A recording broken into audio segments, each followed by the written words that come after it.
ganito ang nararamdaman ko?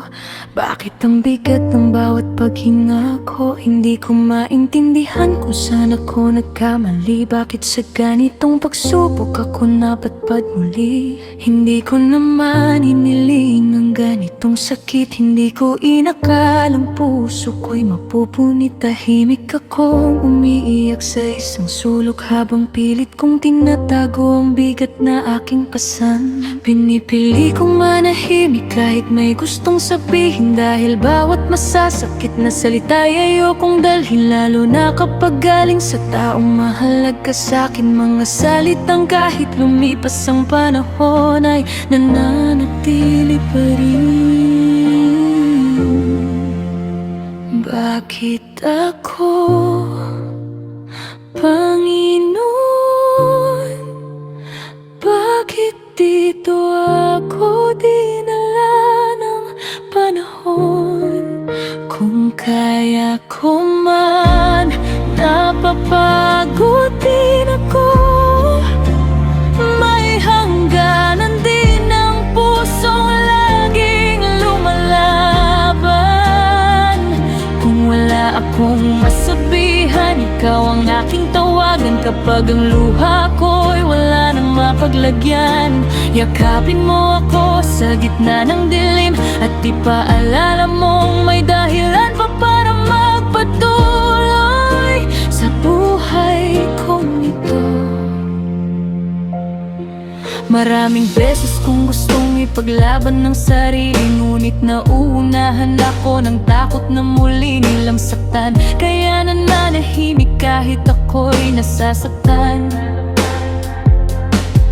Ngumingiti sa harap nila habang sa loob ay nanghihina. Minsan hindi ko alam kung saan ako pupunta, kung alin ang tama sa lahat ng aking ginagawa. Panginoon, nandituwid na sana ang aking mga hakbang, dahil pagod na ang isip kong maghanap ng kasagutan. Kung hindi ko kayang sabihin sa kahit kanino, ikaw na lang ang pakinggan ng puso kong ito. Hindi ko kailangan maging matatag sa bawat sandali, dahil kahit ang lumalaban ay nangangailangan ding umiyak minsan. Bakit ako, Panginoon? Bakit dito ako dinala ng panahon? Kung kaya ko man, napapagod din ako. May hangganan din ang pusong laging lumalaban.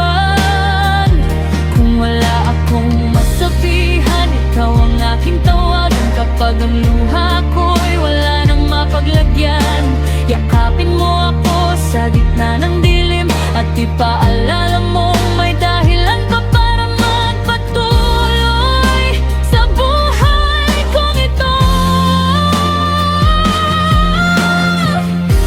Panginoon, hindi ko hinihinging mawala agad ang lahat ng sakit. Hinihingi ko lang ang lakas para malampasan ang araw na ito. Kapag hindi ko na alam ang gagawin, ikaw ang maging ilaw sa aking daan.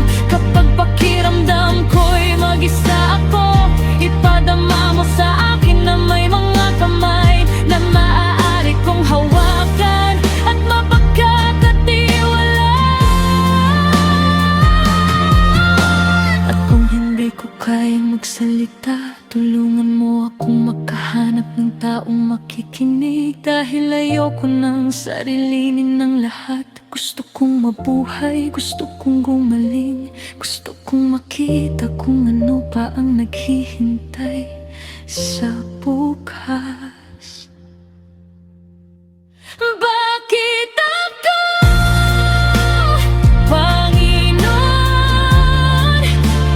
Ngunit ngayon hindi na ako magtatanong laman.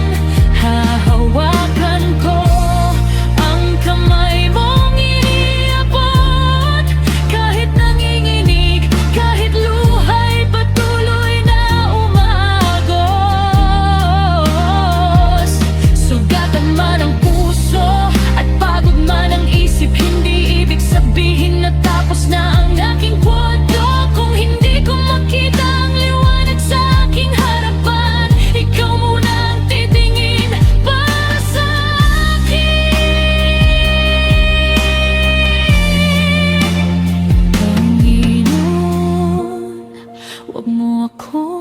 pabayaan.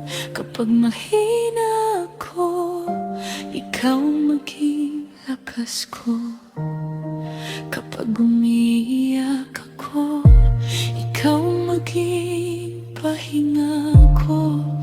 At kapag hindi ko na alam ang susunod kong hakbang, hawakan mo ako. Hanggang muli kong makita